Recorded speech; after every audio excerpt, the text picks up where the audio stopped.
Welcome to the Sunday morning worship service of DuPage Unitarian Universalist Church in Naperville, Illinois for February 27th, 2022. As Unitarian Universalists, we hold that there are many paths to truth and meaning, and we support one another on our spiritual and religious journeys. Whether you are a member or a friend of this congregation or have recently discovered us, we are glad that you are with us this morning. I'm Reverend Connie Grant, minister of this congregation. We look forward to welcoming folks into the sanctuary next Sunday, March 6th, as we resume in-person worship services while continuing to offer live stream services on YouTube. Whether in person or distant from one another, we are together in spirit. Whoever you are and wherever you are welcome here.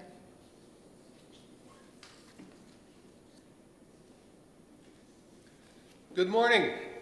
I'm Bill Kovacs, a 30-year member of this congregation and the worship associate for today's service. Today and each Sunday, please join us for social time hosted by Reverend Connie by Zoom following the service.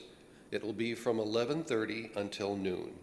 Socialize with friends old and new and consider a discussion group question related to the service as we break into small discussion groups. You can find the link for social time on the church website under the heading, Here's What's Happening Now.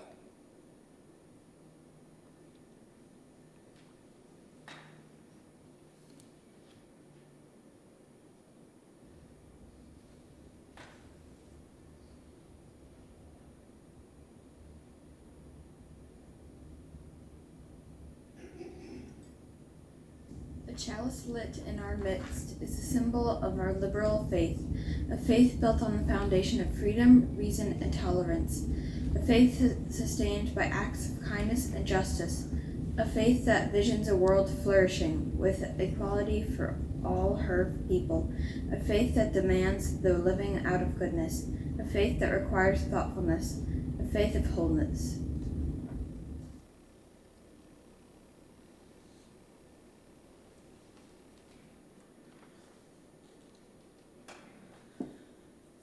Our opening words are by Betz Weinicke. As we gather together this morning, may we learn to recognize and affirm the pieces of possibility, the bits of good we bring. May we encourage rather than control, love rather than possess, enable rather than envy, allowing our individual gifts to weave a patchwork of peace. The soft, deep blue of sensitivity and understanding, the red energy of creativity, the white heat of convictions, the risky, fragile green of new growth, the golden flashes of gratitude, the warm rose of love. Each of us is indispensable if we are to minister to a broken and wounded world. Together, in our gathered diversity, we form the whole.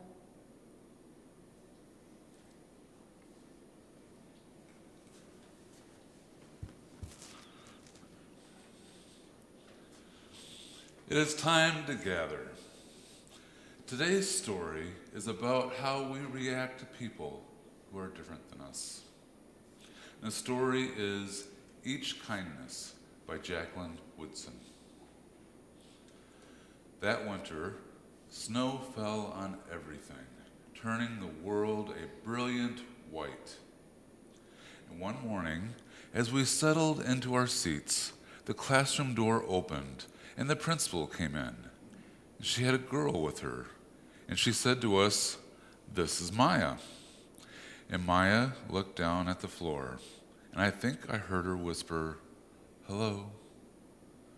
And we all stared at her. Her coat was open, and the clothes beneath it looked old and ragged. Her shoes were spring shoes, not meant for the snow, and a strap on one of them had broken. Our teacher, Miss Albert, said, "Say good morning to our new student," but most of us were silent. The only empty seat was next to me, and that's where our teacher put Maya. And on the first day, Maya turned to me and smiled, but I did not smile back. I moved my chair, myself, and my books a little farther away from her. And when she looked my way, I turned to the window and stared out at the snow. And every day after that, when Maya came into the classroom, I looked away and didn't smile back. My best friends that year were Kendra and Sophie.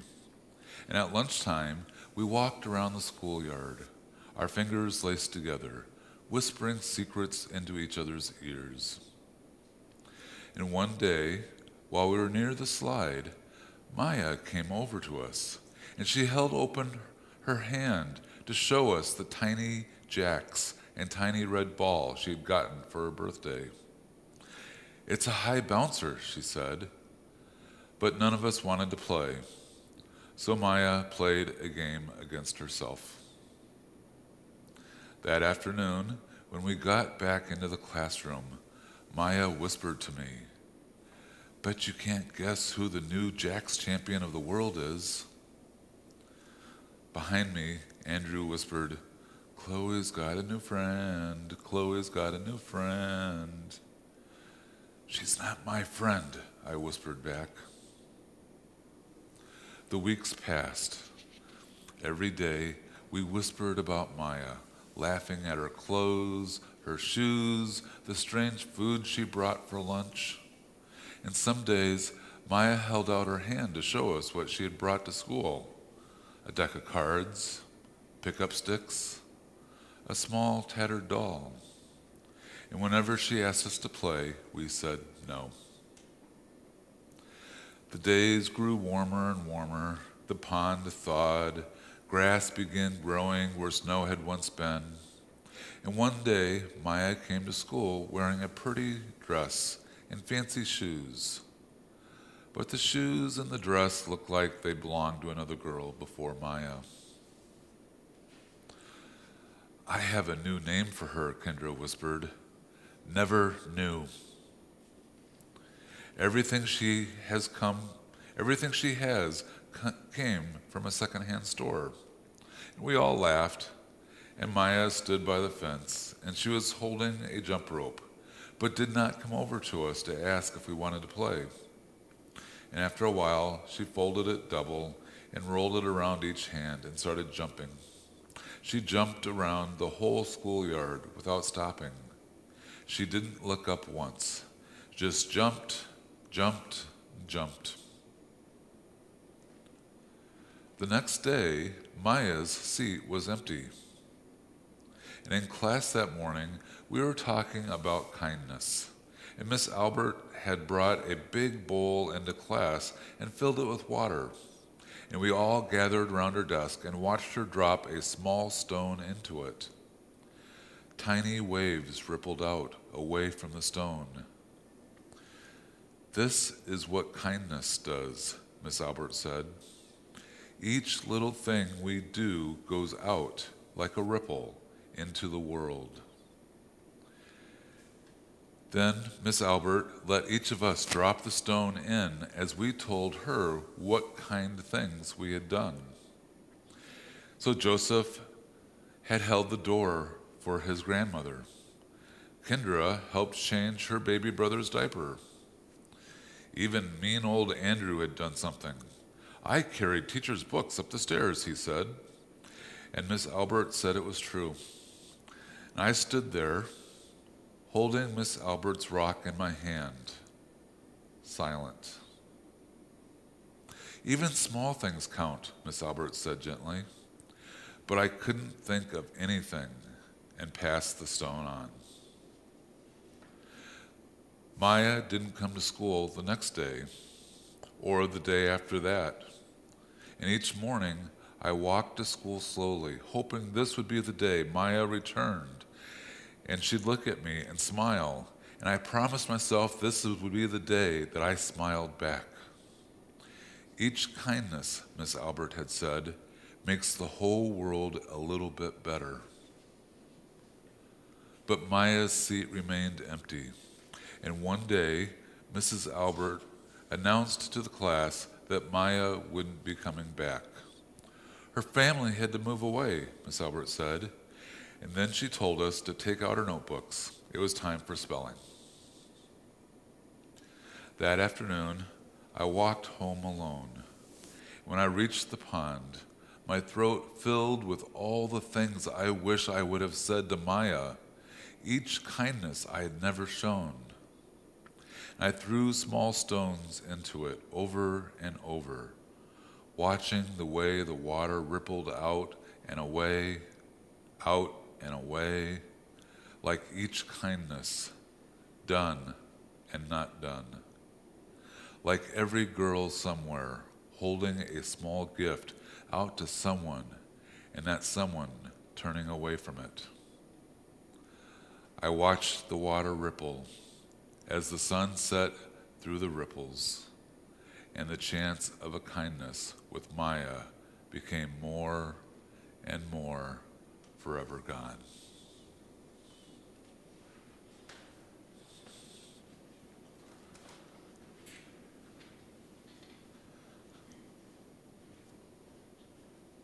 Please join us for our song of affirmation.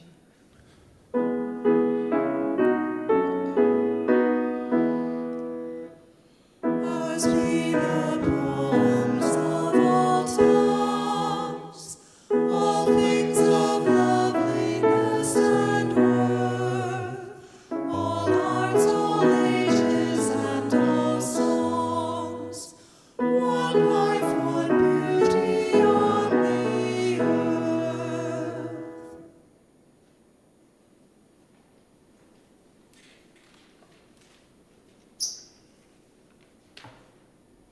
Good morning. I'm Neil Lichtman, and I am here this morning to provide the fourth and final Sunday testimonial as part of our annual stewardship campaign. Speaking first for our stewardship committee, the committee has devoted the month of February to ask for your financial promise for the upcoming year, with our theme of counting on shared blessings, counting on each other. Our goal is to have 100% participation, which means that even those among us who reach out to our minister due to hardship to ask for a waiver for the year count toward 100% participation. We fall short of 100% only if we do not hear from you at all. In other words, we are asking for a promise or a waiver request from 100% of us. Meanwhile, we thank all of you who have completed your financial promises, and for those who will complete them maybe today, or certainly we hope by February 28th, our deadline, just to go to the website and click 22/23 Promise on the top right of the main page. If you cannot meet the deadline, we will reach out to ask if we can be of any help in completing your promise. Meanwhile, we are particularly grateful that over 30% of us have increased our financial promises this year, which our community will need as we begin a new chapter with a new minister and a music director. We really do count on each other. And now my personal testimonial, which speaks for both my wife Pat and me. 27 years ago, my wife Pat and I joined this congregation. While we differ somewhat on theology, we embrace our 7 principles, making this our religious home. Where else could Pat and I sit together more comfortably than here? Here is where Pat and I can give back joyously. Not only has our financial commitment risen over the years, but it's this congregation that has presented doors through which we have found the very right place to give time, energy, and thought, even beyond these walls, to the larger Unitarian Universalist world. For example, we are members of the Unitarian Universalist Service Committee, as are a number of current and former members of our congregation. Additionally, Pat and I helped fund this congregation's commitment to Bridges Community, as we did the Tom Galloway Fund, and we heartily support the Smile Project. Why? Because here is a special place through which we can participate meaningfully in bringing more fairness to the world. Here is where we are part of a bigger whole this very congregation. This is our community, and here is where we have our most and best friends. Early on, Pat joined the rudimentary PR committee. Soon came her first tour on our board. She's now back on the board. Between her 2 board tours, she worked primarily on what was then our new pastoral ministry associates. Many evenings, she was on the phone for hours helping our members with their private needs or moving them on to our minister. Here at the DuPage Unitarian Universalist Church, she found a real passion, deep fulfillment as part of our greater we, the members of this congregation and friends. For myself, I think of the term I served way back as your board president and later as co-chair with Ann Arellano of the Capital Campaign for our new sanctuary. Today, I'm on your stewardship committee. At all of these positions, I saw then and still see today as about us, the members and friends of the congregation. It was our members who voted to build a new sanctuary and then fund it with friends. It was our members who resolved conflict between our theists and our humanists. It was we, the members, who boosted our yearly budget from a nickel-dime budget to a serious one. It was we, the members, who funded the new sanctuary. It's my joy that we did all those, with all of you, with just me as a catalyst. When I was board president, Sherry, our office administrator, worked with me to compile a complete list of what committees, projects, teams, choir, board, etc., each member of the congregation worked on. I reported to the congregation that an amazing 85% of our members and friends were seriously engaged. Our congregation was then and still is a very healthy, all-in congregation. In closing, while we, the members and friends, continue to grow our commitment to the world out there, it is my sense that we are ready to take our currently strong commitment to each other here at DUUC to the next level. We can be sure that there will be implications for our budget, and now may well be our moment to dig just a little bit deeper, financing our special and unique religious home. May it be so, and thank you.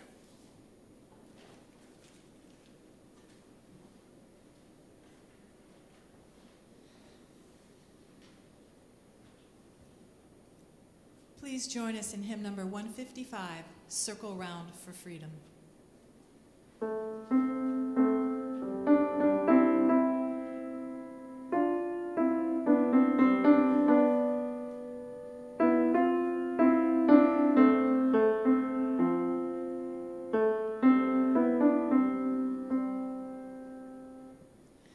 Circle round for freedom, circle round for peace, for all of us imprisoned, circle for release, circle for the planet, circle for each soul, for the children of our children, keep the circle whole.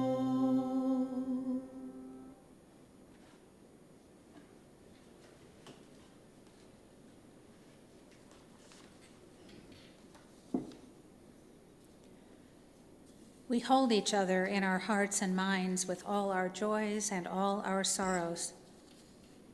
This morning we have a note from Karen Campbell, chair of the music team. All of the music lovers at DUC would like to express our deep appreciation to Jim Wharton for the incredible time, energy, and passion he has devoted to providing delightful music for our congregation over so many years. We will miss Jim and his talents deeply, but we will never forget the countless wonderful moments of music and inspiration he selflessly and generously gave us. Many of us join in thanks and best wishes to Jim. And as we watch the news from Ukraine with fear and horror, we pray for safety and strength for the Ukrainian people. We pray for peace.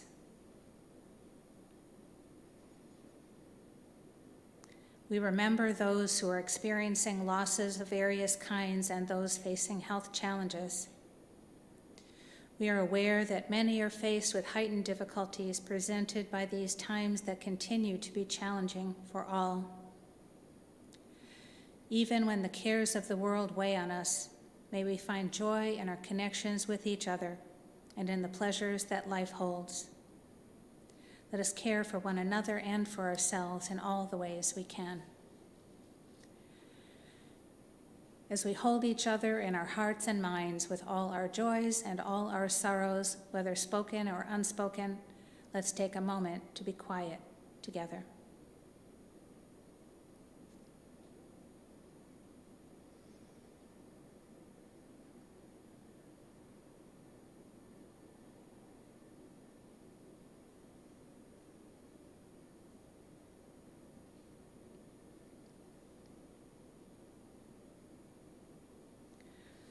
These words by Orlando Brugnola. As we move through life, finding ourselves always newly wise and newly foolish, we ask that our mistakes be small and not hurtful. We ask that as we gain experience, we do not forget our innocence, for they are both part of the whole.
Each month, we share our offerings with an organization nominated by the congregation and selected by our community outreach team.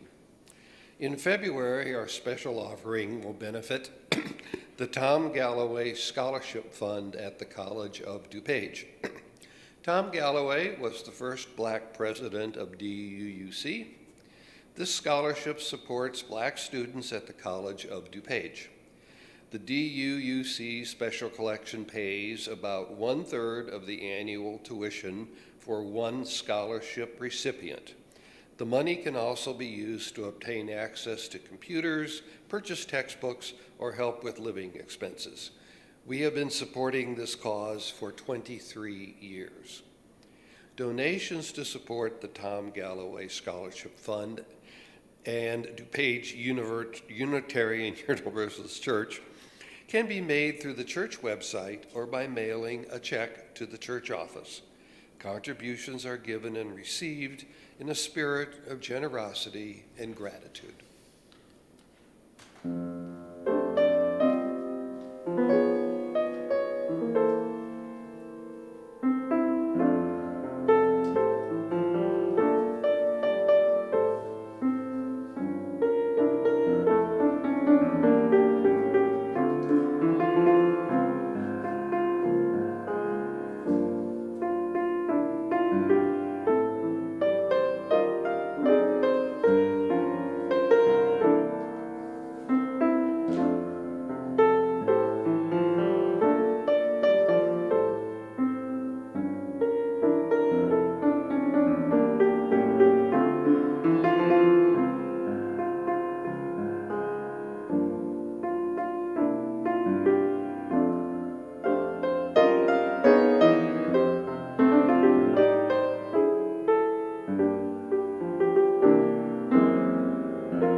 Today's reading is entitled, "We Are All More Human Than Otherwise."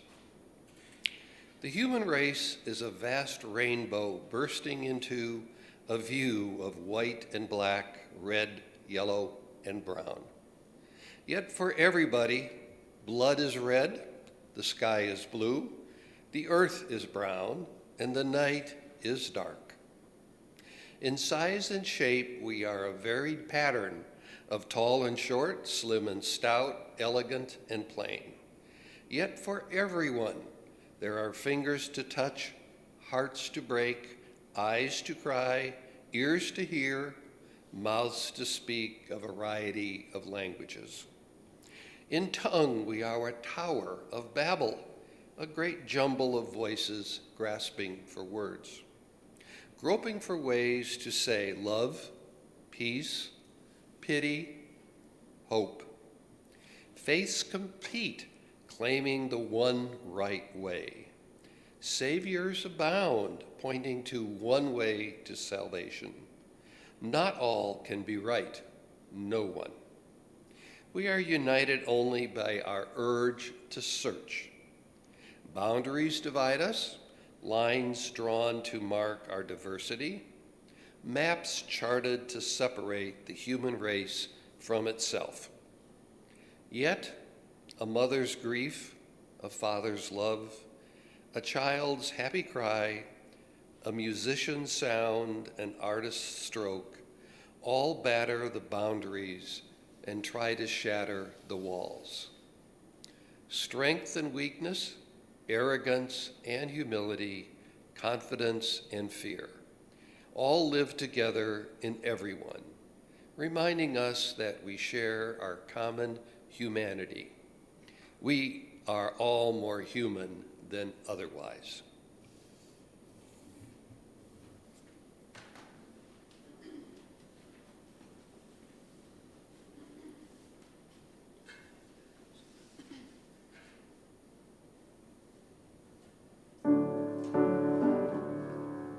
Draw the circle wide. Draw the circle wide.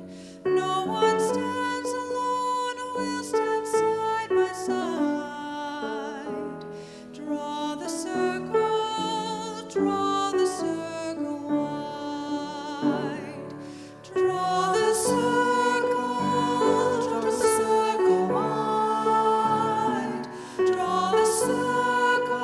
Draw the circle wide. No one stands alone, we'll stand side by side. Draw the circle wide. Draw the circle wide, draw it wider still. Let this be our song. No one stands alone, standing side by side. Draw the circle wide. Draw the circle wide, draw it wider still. Let this be our song. No one stands alone, standing side by side. Draw the circle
Universalist poet Edwin Markham wrote this verse, titled Outwitted, in 1913.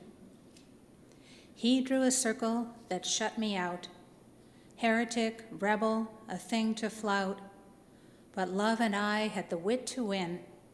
We drew a circle that took him in. Markham's message of inclusivity has inspired generations of Unitarians, Universalists, and Unitarian Universalists.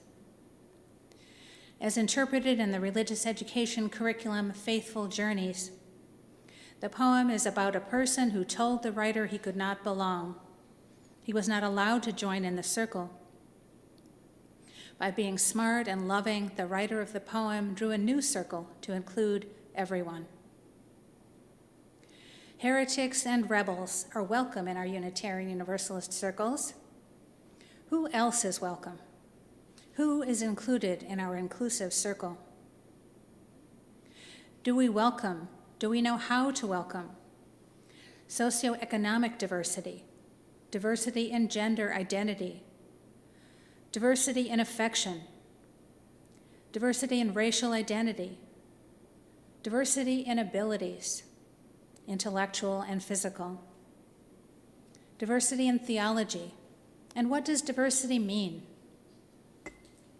A report from the Unitarian Universalist Association Commission on Institutional Change, titled Widening the Circle of Concern, points out that some Unitarian Universalists believe that work to promote equity, inclusion, and diversity is optional and tangential to our faith, and that others believe it is a form of spiritual practice among us necessary to live out our faith.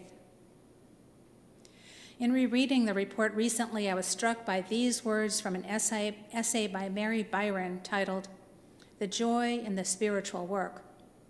She wrote, "My joy comes from belonging in a community with big-hearted, creative, welcoming people. Working with people of imagination and with a willingness to come together to build a more just and generous faith community is life-affirming. Learning from the variety of lived experiences and perspectives of people enlarges my dreams of what is possible and grounds them in what is necessary."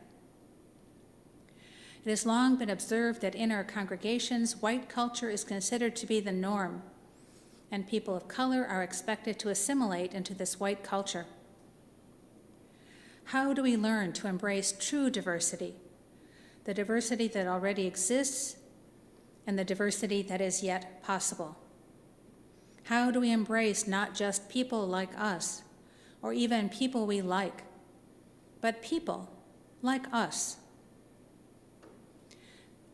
Chris Crass is a Unitarian Universalist organizer, educator, and writer working to build multiracial movements for collective liberation. He writes, "To become an anti-racist faith community, the key question for a white or white majority community is not, how do we get people of color to join our faith community? It is instead, how can we make a prolonged, spiritually rooted, engaged commitment to uprooting white supremacy within our community and take ongoing collective action to challenge it in society?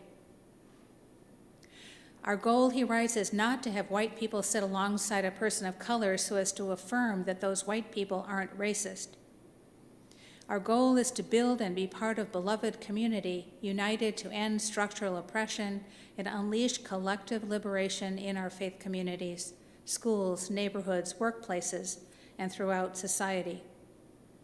Our goal is to join hands across the divisions of racism in our faith and in our communities and affirm the humanity in each other." He writes, "Our goal is to join our hearts and minds to the task of destroying white supremacy in every worldview, policy, law, institution, and governing body of our society.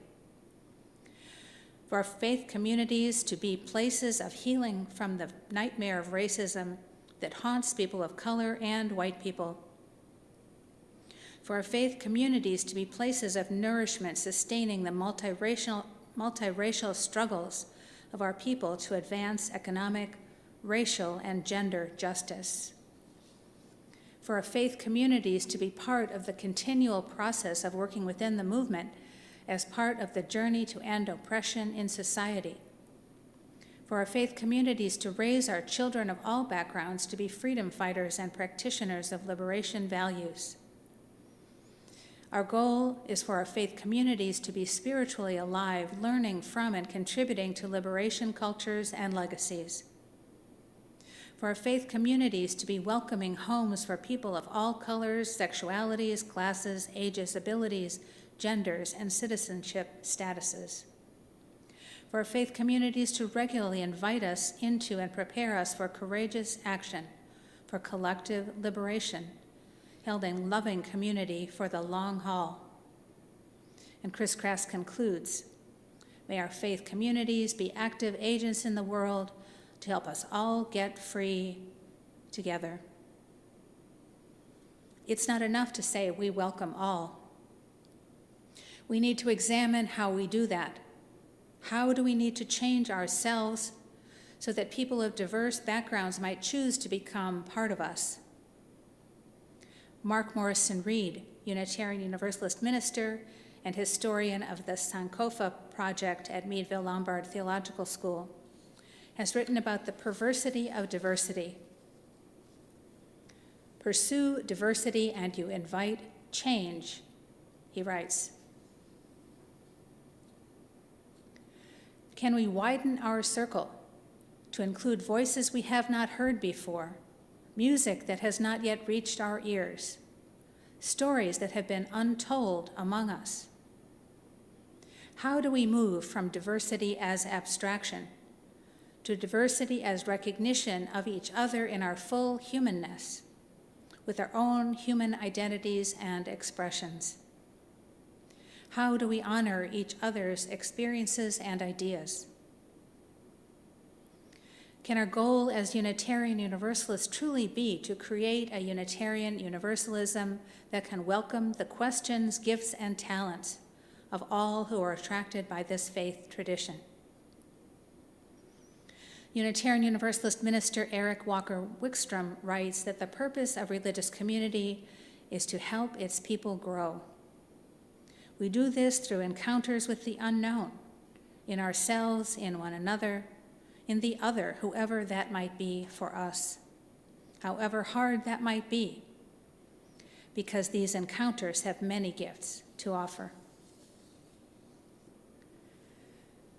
In truly embracing the diversity of our humanness, can we find healing from fragmentation and brokenness?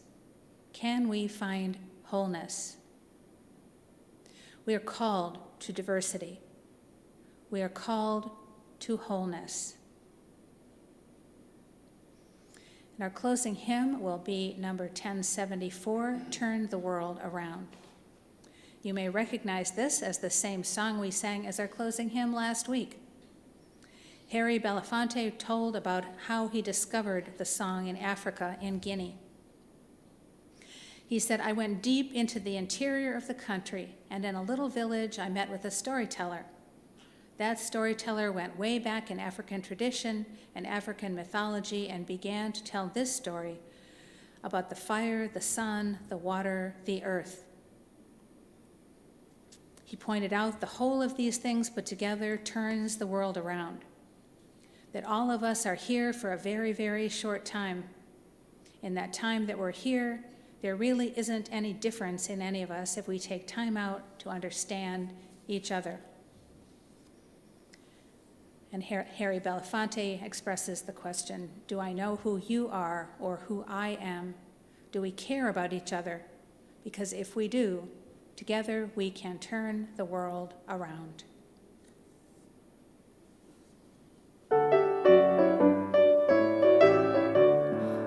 From the fire, living in the fire, go back to the fire, turn the world around. We come from the water, living in the water, go back to the water, turn the world around. We come from the mountain, living on the mountain, go back to the mountain, turn the world around. Whoa.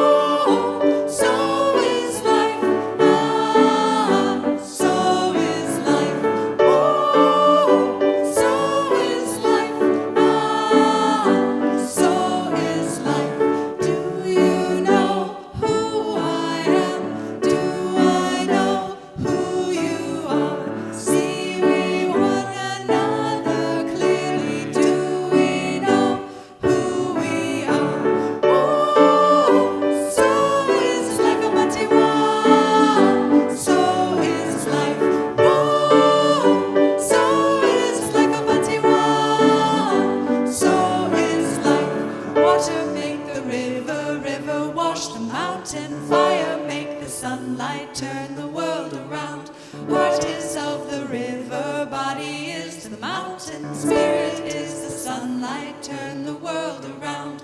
We are of the Spirit, truly of the Spirit. Only can the Spirit turn the world around. Ooh, so is this life a Batiwa. Ha, so is this life. Ooh, so is this life a Batiwa. Ha, so is this life. Ooh, so is this life a Batiwa. Ha, so is this life. Ooh, so is this life a Batiwa. Ha, so is life.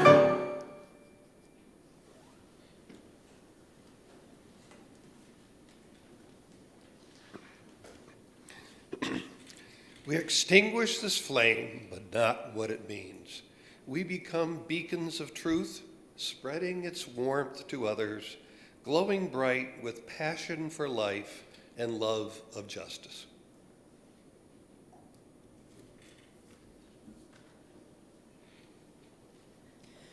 And may we live our lives fully and creatively so that we may be a blessing to ourselves, to each other, and to all those whose lives we touch. Amen.